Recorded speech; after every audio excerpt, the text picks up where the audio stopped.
I'm Tim Ventura, and we're joined today by Martin Ciupa, a subject matter expert on artificial intelligence, communications, and information technology.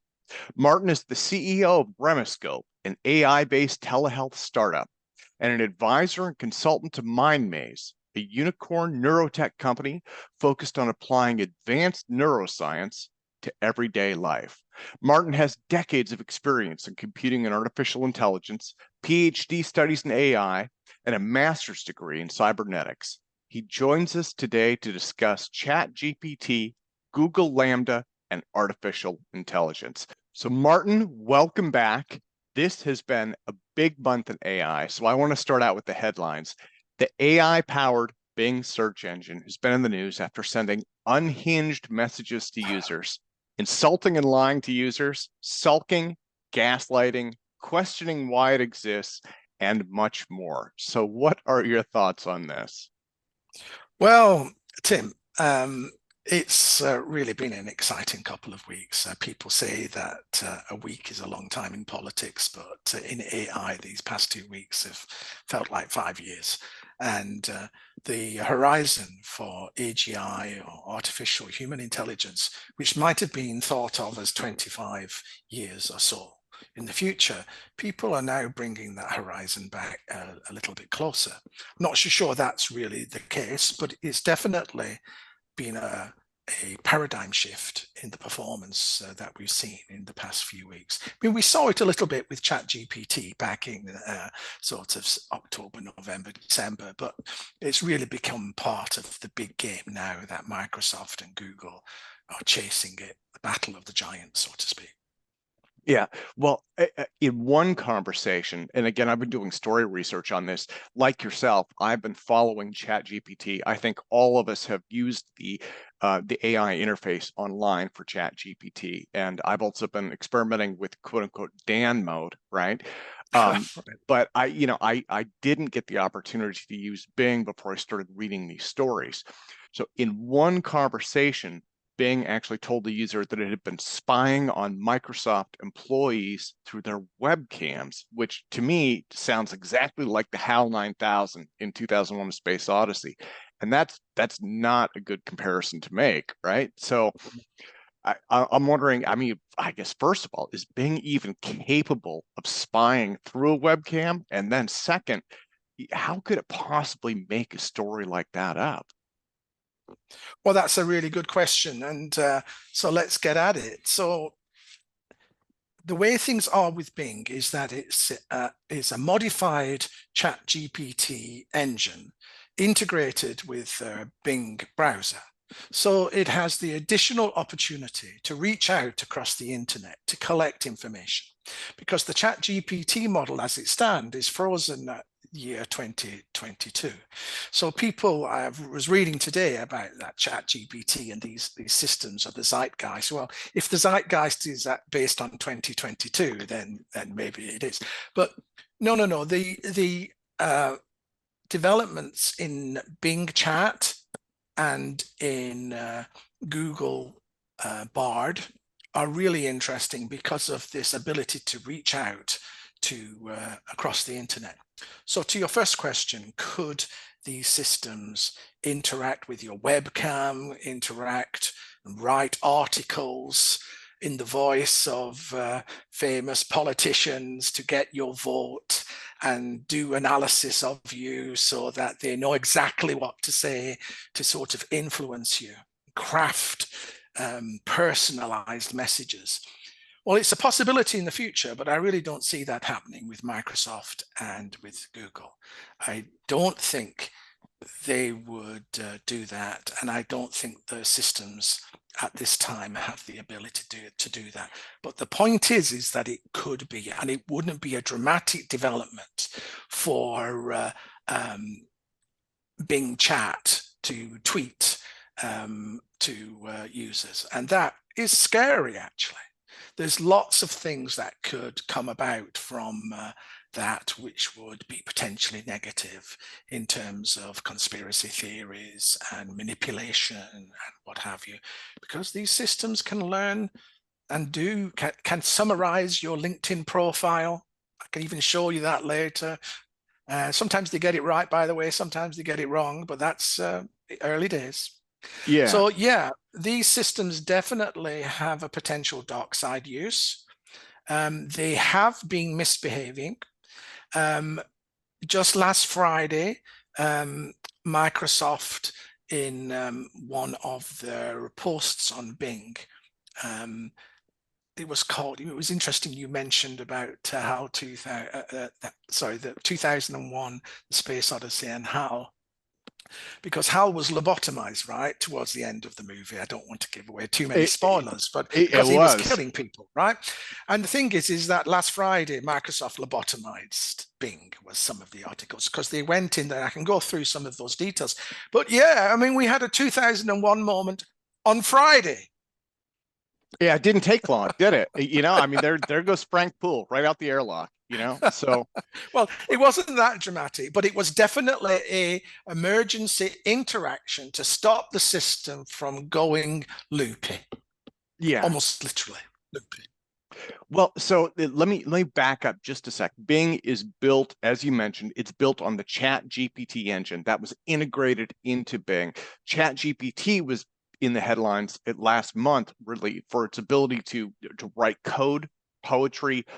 People have been using it to finish college term papers, and it Yeah, can interact on a human conversational level with users. And so, for anybody who hasn't used it, you interact via text interface. It's chat, right? But it speaks or writes, I guess, like a human being, but it's not right, sentient like we are, right? I guess we should get that out of the way. right.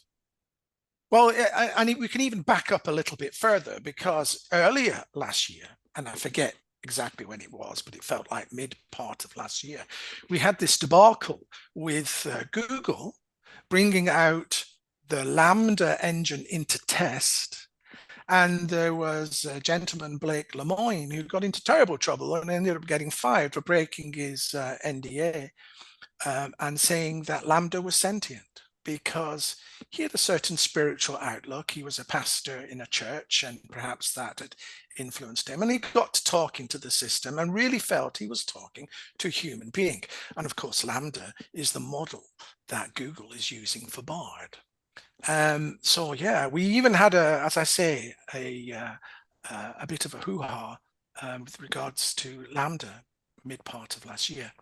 And when ChatGPT started to develop and deliver its trial phase of its chatbot, definitely you could see it in certain cases being hacked. There was confabulation. Some people say hallucination, I think is the inappropriate word, but basically making up facts. So it would find a segment of words here that related to the prompt, because it's prompt and response interaction, and then it would find a piece of code, a piece of text over here, and then the bridging of the two it tried to do statistically. And what it happens is that basically it makes things up and it gets facts wrong.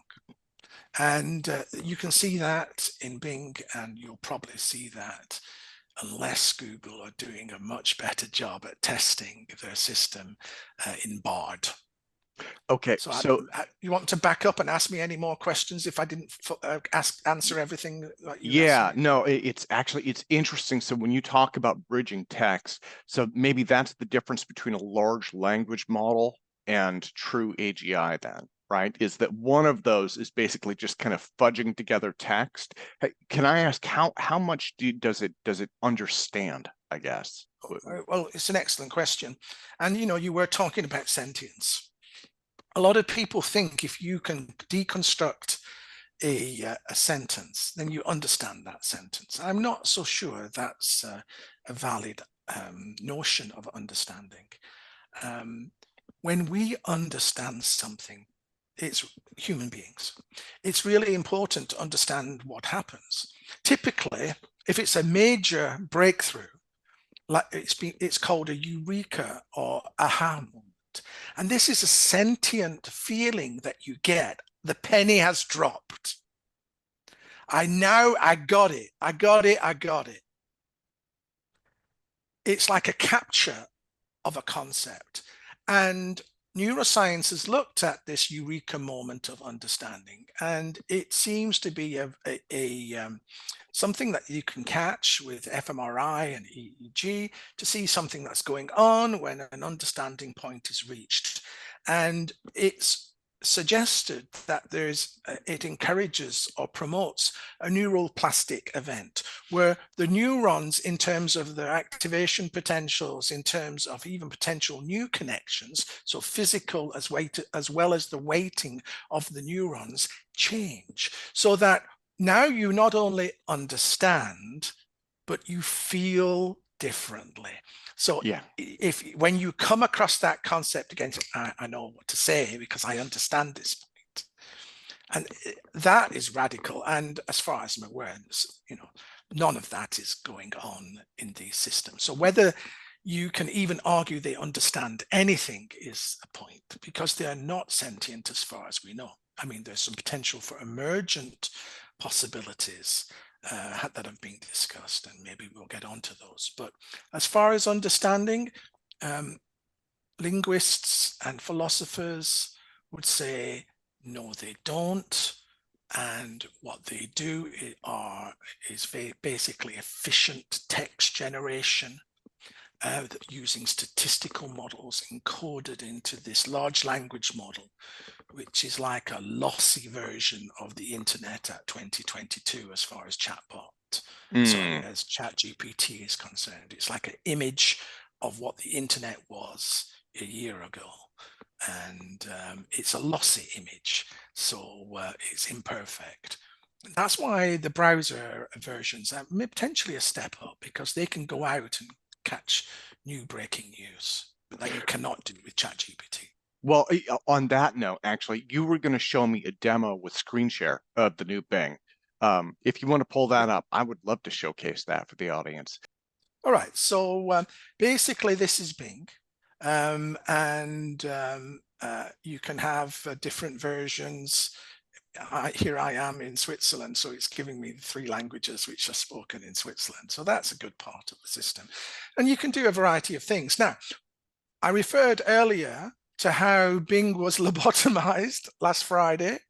So I'm only able to have 50 sessions a day and 5 interactions within each session, because they found that the longer the sessions were, the more capable or culpable, if that's the right word, the system became in confabulating, in being able to react as a persona. So you can ask it things like, what is the weather?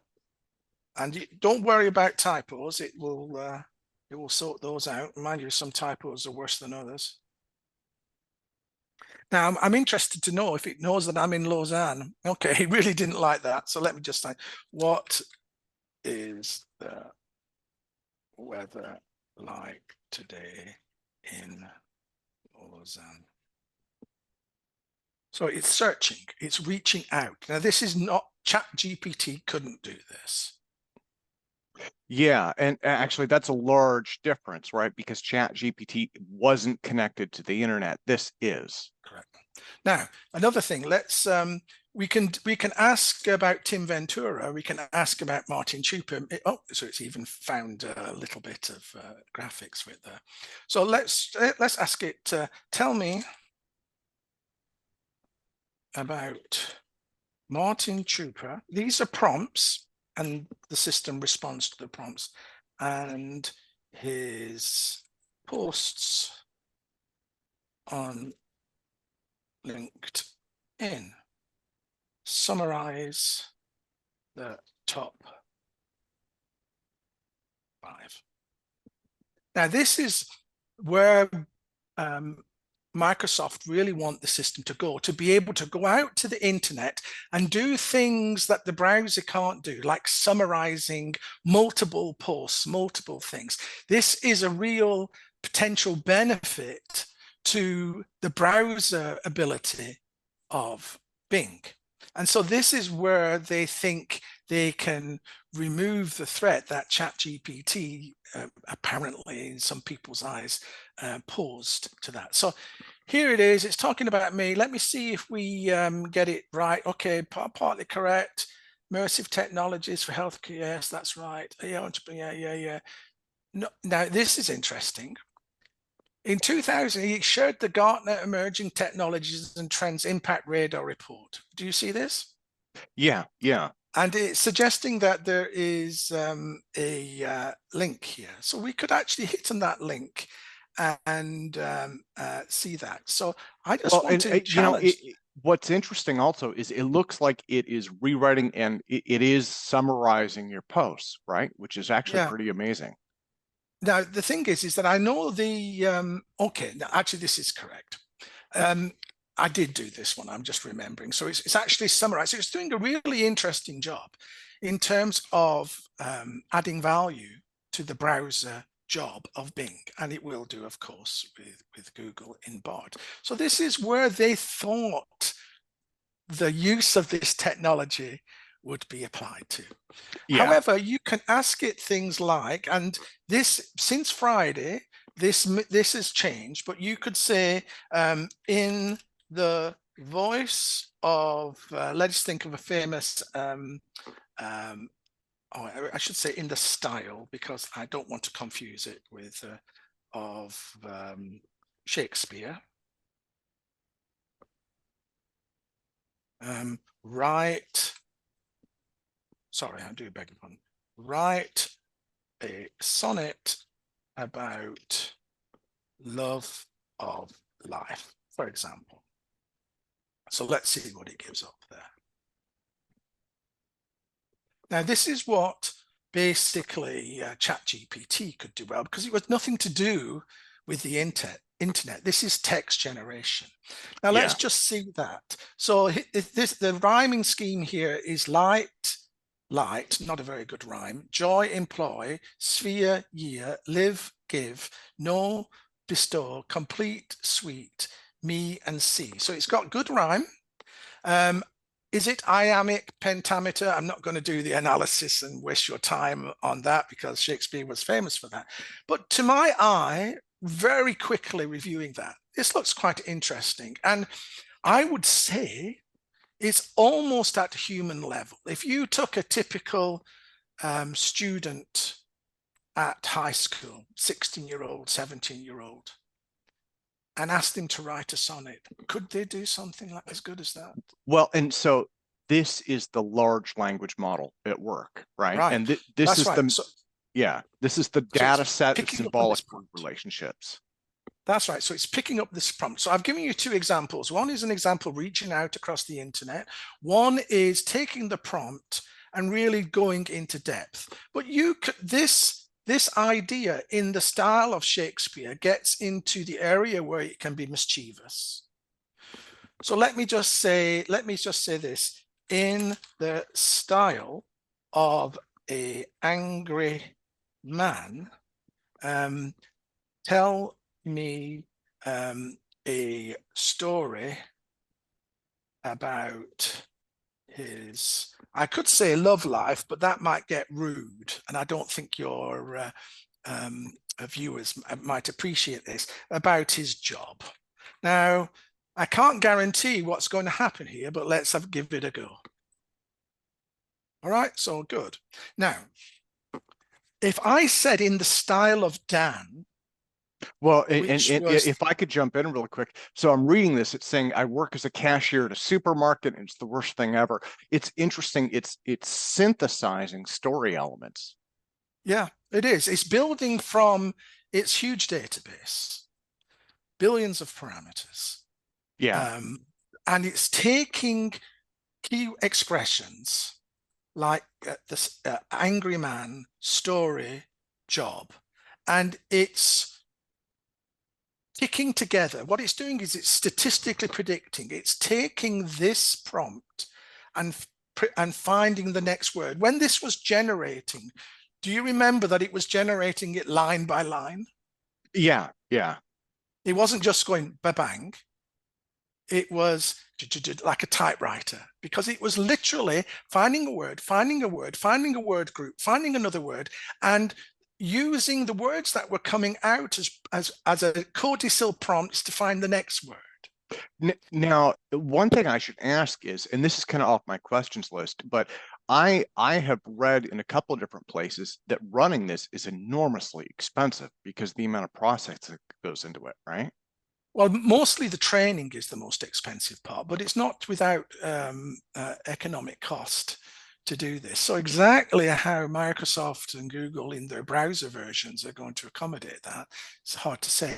Of course, OpenAI, the developer of ChatGPT, I think it started out calling it ChatGPT Pro, and it might be ChatGPT Plus, and that's like $24 a month being charged, because it's not only to make huge profits, because they probably have I think they've had like the largest take up of any application in the history of the internet. But if you remember what I did there, in the style of an angry man talked to me about his job, and he produced some lines. I didn't go through them, but it seemed to be more or less perfect English. That's one of the features of the system. But if I said, in the style of Dan, uppercase characters, DAN, do anything now is the acronym. Yes. Then the system before last Friday would pick up a persona of this character that has been described, that it had remembered, that it was triggering on, and it would start to really get into these funny and weird and threatening and expressing love and contempt and threats, all of these things. And that was happening. And it was happening partly because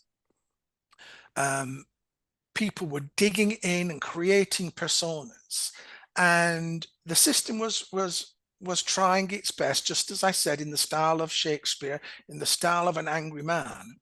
It wasn't actually being sentient. It wasn't channeling Shakespeare spiritually when I said in the style of Shakespeare. It wasn't saying, well, I know what an angry man sounds like, so I've experienced that a lot in my life, perhaps. Writing a story about their job.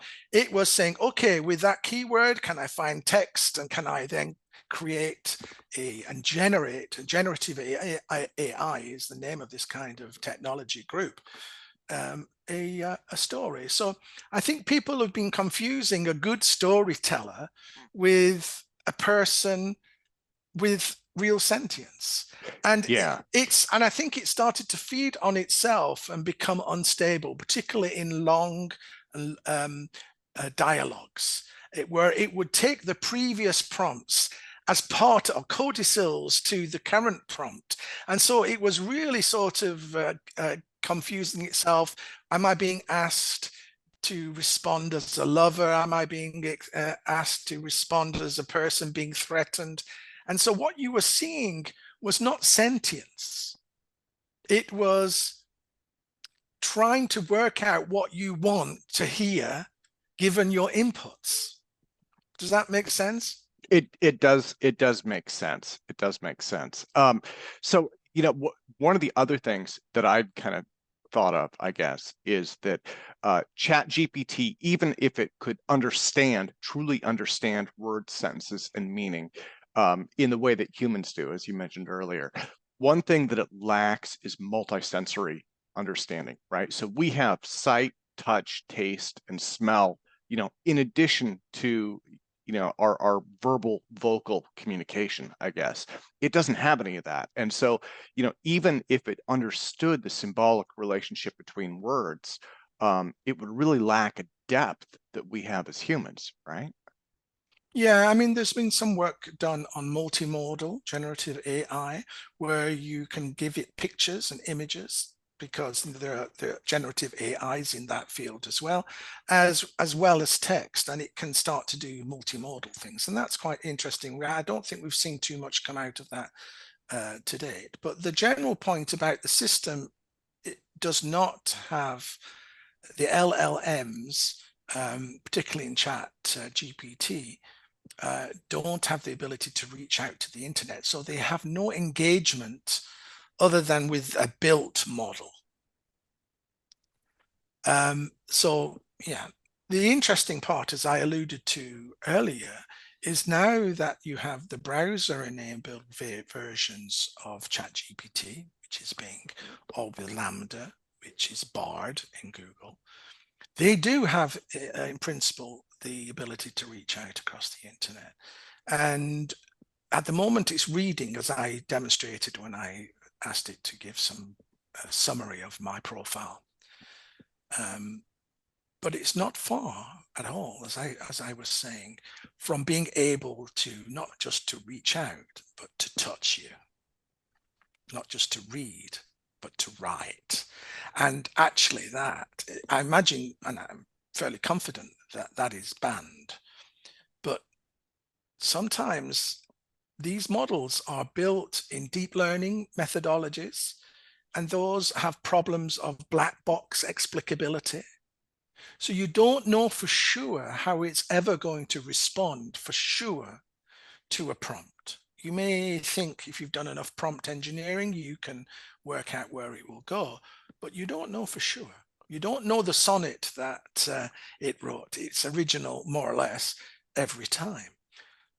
So if you put it in a high stakes application, such as in healthcare, where I'm interested, but it could be in the military, it could be in financial advice, it could be in a variety of legal advice, for example, you don't know whether it would be recommending suicide to you, because GPT-3, the large language model that ChatGPT is created on, did recommend in some test cases suicide to one user.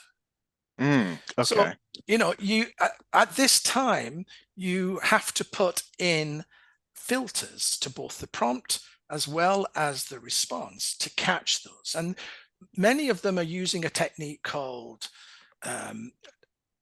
deep learning by human feedback. So you get Kenyan workers in Nairobi at $2 an hour saying this is a sexist remark, this is a racist remark, this is an inappropriate healthcare advice, etc., etc. Those are labels, and in a supervised deep learning model, it then tries to say, okay, I've now been given 100,000, which is not that big a model for deep learning.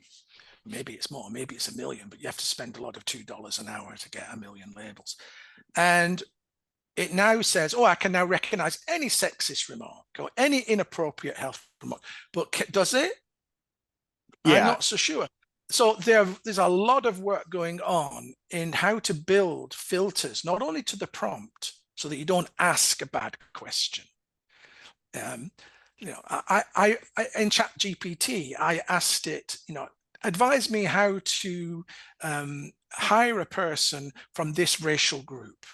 And I was testing it, and it said, I'm not allowed to do that because it's a racist thing. Okay. Good. So it had a filter, it caught it at the prompt. I then asked it, write me some code which I can use to help select a person of this particular gender. And he did, because I got past You went around the filter that said, okay, because I said I write code.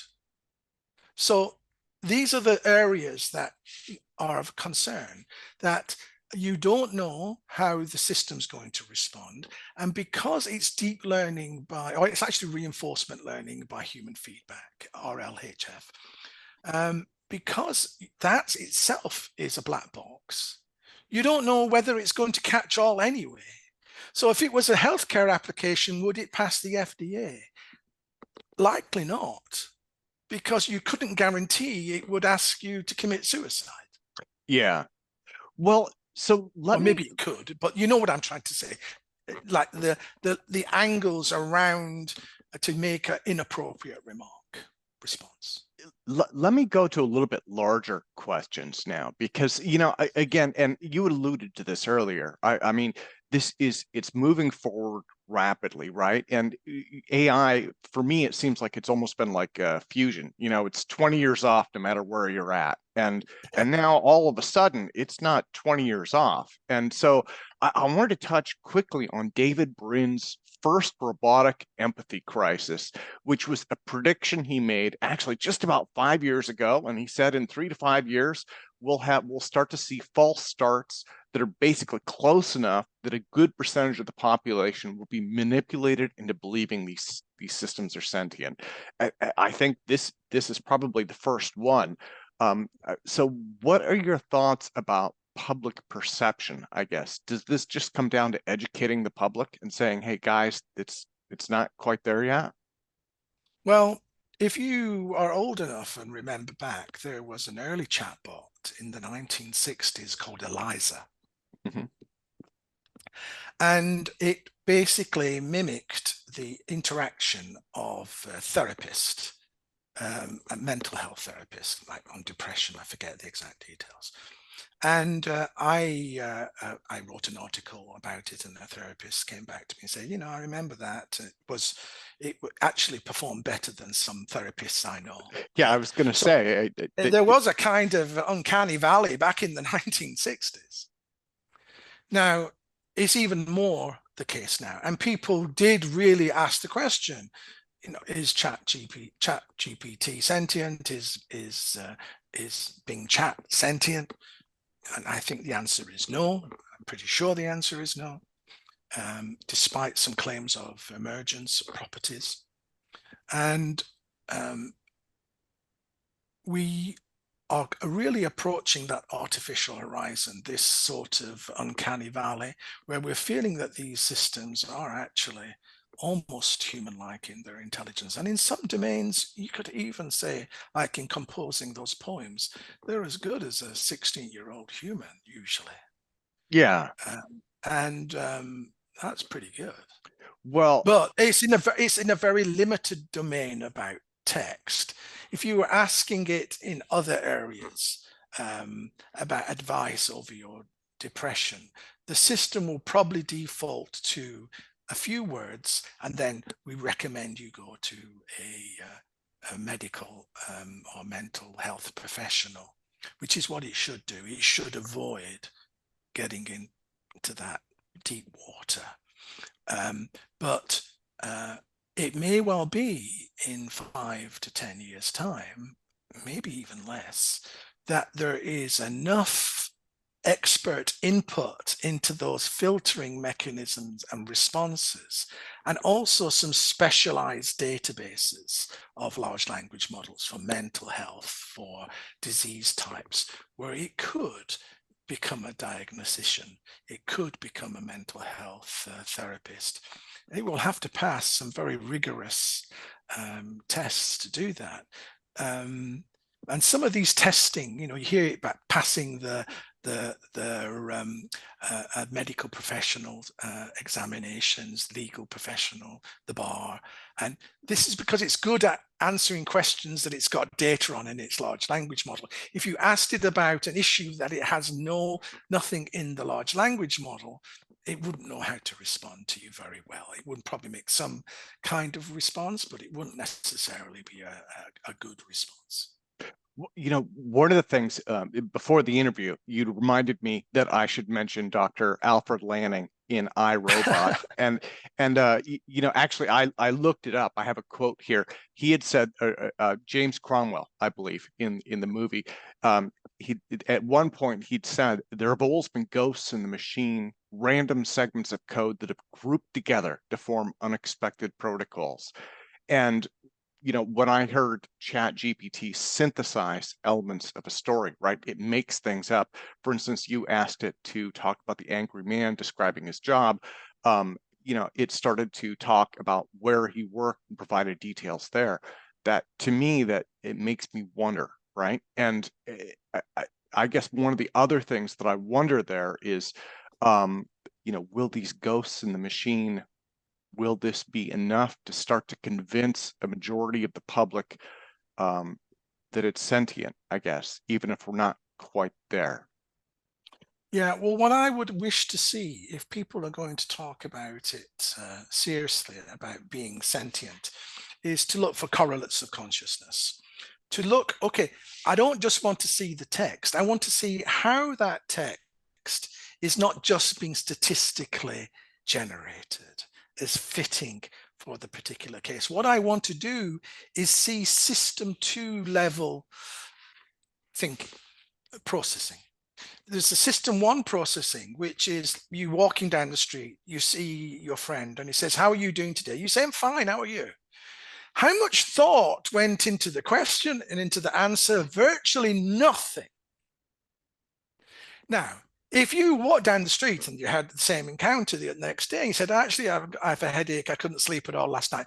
Apart from the guy being, oh gosh, I got a real answer, as opposed to just being told I'm fine. And he might, have to get his wits about him. And what did he just say? That person is taking the question and with their self-awareness is building an answer and then probably thinking, should I say this in this way? Is it revealing too much? It's sensitive to me. There is some rational process, not just intuitively blurting out a statistically appropriate fit. I would wish to see where in the model, in the large language model, this reflection, this system 2 process. System 1, okay, it's doing okay. System 2, I don't see any system 2 emergent process. There are some people that say it does generalization. So like, give me the form of a chair. A chair could be a bar stool, it could be a milking stool, it could be an armchair, it could be a dining chair. That's a generalization. But generalization isn't rational thinking. Now, there are some people who talk about large language models using sequences and steps to force the system to think step by step. Yes, that's like giving multiple prompts and breaking down the prompts. I still don't think that is rational reflection. If anything, it's the human that's forcing it to reflect in the known steps that it needs to make, unless it has special schemas for particular questions. So I don't see any system 2 processes at the moment, any rational reflection, any consciousness. And that's an issue for AGI. And we could talk about that if you're interested, but I don't see any rational system 2 reflection in these systems at this time. Yeah. Well, what does this say, if anything, about Ray Kurzweil's prediction of the technological singularity before 2045? I feel like it's obligatory that I have to ask about the singularity, right? I think you've asked me that question about 2 or 3 times. I think I asked that in every AI. That's like, okay, what does this tell? Are we on track? So. Well, I mean, it's a moving target. Some people would have said it's moved a bit closer. Goalposts have come in a bit closer. I always used to say it's always 20 years in the future, so it's a moving goalpost. The advent of LLMs have indicated to many that it could happen much sooner. There are known knowns, steps to get to AGI, and there are unknown, or there are known unknowns, and there are unknown unknowns. And is it 3 steps or 40 steps to get to AGI? If it's 3 or 4 steps, well, maybe 10 years, because we've been talking about LLMs for about 2 or 3 years now. So if that's 1 step, are they sequential? Are they parallel? It's hard to know for sure, but there are definitely at least 3 or 4 steps necessary to get to AGI that we know of, and we may not know some key ones, or have not realized the depth of the difficulty until we really start to move forward. So is it 10 years? Possible, I would now say 20-30%, I think. Is it 20? I would move that now back up to about 60-70%, but that's just my opinion, and there are many opinions on this, and whether it would be human-like at all is a different question. It may be very intelligent, but not necessarily human-like intelligence, and that's important. important too, because maybe it doesn't have the feelings, it hasn't evolved the kind of ways of thinking that we have, and the desires and the weights that we have. And that is a worry, because you want to make AGI, which is being used in general situations, not just narrow situations, to have ethics and safety profiles which are consistent with our own, so that if it encounters a situation, that it doesn't have a pre-prepared scenario to call the ambulance or whatever it might be. If it doesn't have that, then it's going to have to work something out. It's going to have to abstract. That's one of the key areas. It has to use common sense. That's another one of the key areas. It has to use a causal model to remove the cause from the problem, etc., etc. So these things it can do, but it may never have encountered specifics that are in this case, and it has no prepared schema. So it has to be able to pitch in its mind, well, if I do this, what are the consequences? And so it has to be able to use this causal model. Well, if I did this, this is the possible flow of events that could occur. Scenario A, B, or C. A is terrible, B is okay, C is terrible. So I've really got to manipulate it to be for the B outcome. And this is what we do as humans when we've got a few seconds to think about it. Maybe more like a few minutes to think about a problem. But that is radical speculation and self-aware consciousness and theater of mind. And I don't think we're very close to that yet. Yeah. Well, Martin, on that note, let me thank you so much for your time today. And let me close, I guess, by asking if you think Microsoft lobotomizing the Bing AI to quit upsetting users was the right thing to do, I guess. And do you think that that will slow down research in this area, the issues that this chat engine has encountered? My simple answer is yes, because you can't have this rogue type interaction that was occurring last week going on.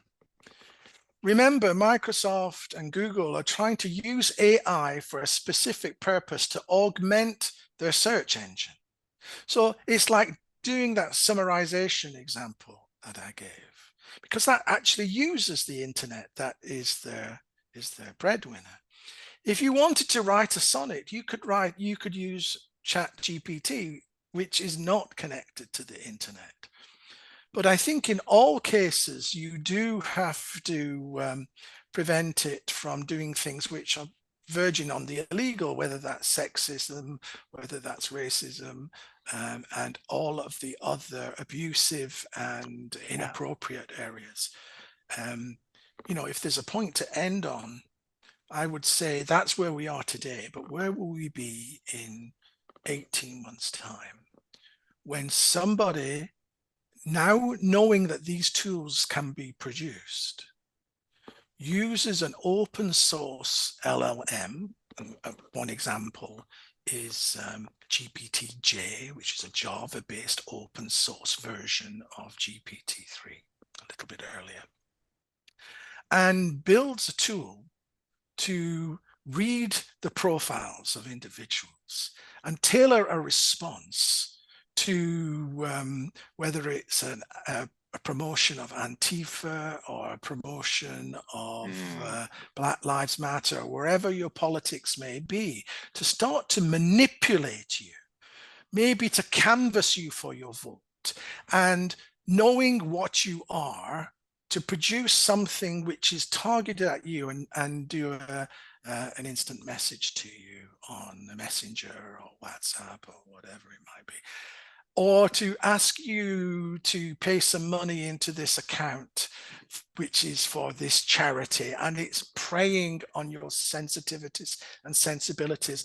and it goes out to 1 million targeted, personalized users. And I should stop here because I'm giving a use case for hackers to develop.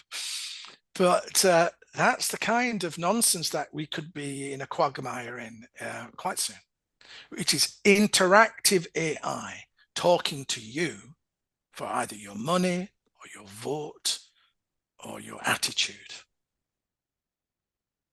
Scary. On that note, thank you once again for your time today, Martin. You're welcome, Tim.